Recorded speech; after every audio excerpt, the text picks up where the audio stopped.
ఒత్తకున్నను రేకు ఒత్తకున్న అన్నారు చూడు, అద్భుతంగా ఉందయ్యా. తరువాత పింగళి శూరణ. మా ఆరాధ్య దైవమును శ్రీహరి దశావతారాలను గురించి పూరించాలని మదవలో పంపారు. ప్రారంభించండి. శ్రీహరి భక్తి నికాయ శ్రీకృష్ణ దేవరాయ పోరి అట్లే వినిపిస్తాను.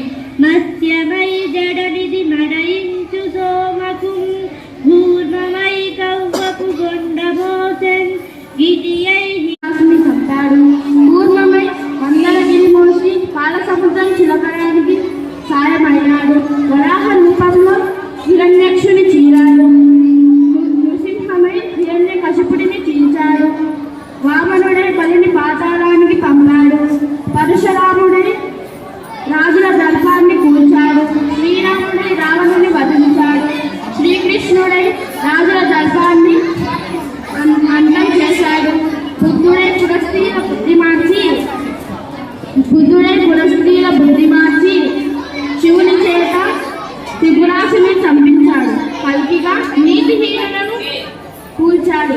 దశావతార కార్యనాలను మనోహరమైన శీర్షంతో సభాసతులను అలరింపజేశాడు. అభినందన స్ఫూర్తికి వందనం. అష్టదిగ్గజ కౌలార నా కీర్తిని దిగంతాలకు వ్యాపింప చేయాలని మీ కుతూహలానికి సంతోషం. మీరు అనుమతిస్తే మీ మనసులోని మాట మేము పూరించదము.